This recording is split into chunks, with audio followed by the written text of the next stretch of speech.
Why were you wanted? I mean, think about it. You were such a burden on whoever raised you. You were loud and you cried a lot.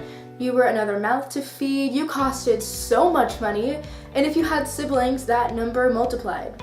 So then why, if you were such a big burden, why were you wanted? And you know how I know you were wanted? It's because you were not killed.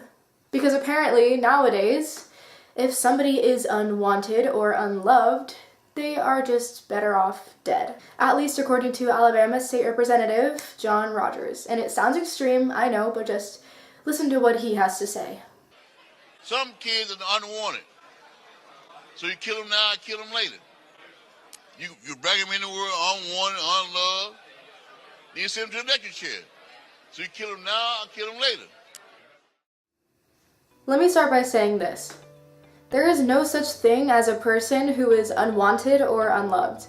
I can guarantee you with great certainty every single person is wanted and loved by at least one other person. But if that is the case for someone, why is that a justifiable reason to end their life? Does a level of wantedness or lovedness determine how human we are? If it does, that is a very dangerous philosophy to go by.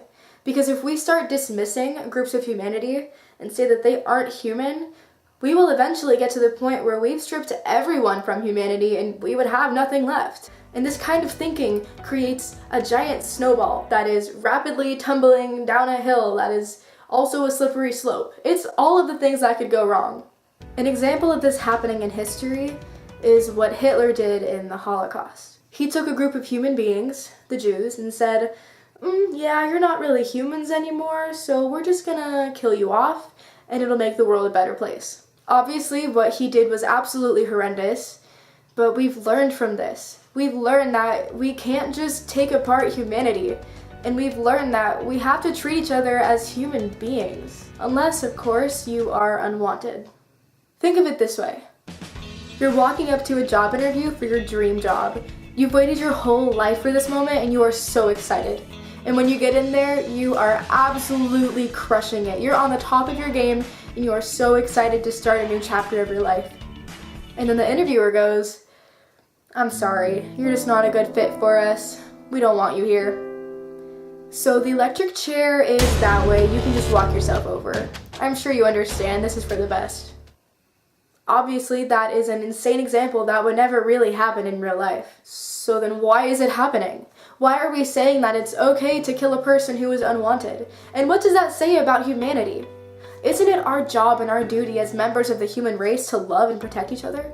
Isn't that what we've been fighting for all along? So why give up on the unborn? Why cast out this group of human beings and justify their killing? We don't fix problems by killing people. We fix problems by loving them. And we can't just label people as unwanted and leave it at that. We should be fighting to create a culture that makes sure every single person knows that they are truly loved and wanted. And that no matter who you are, what you've done, or what you've been through, you are still loved and wanted. Every single person is wanted. And it is our duty as the human race to let them know.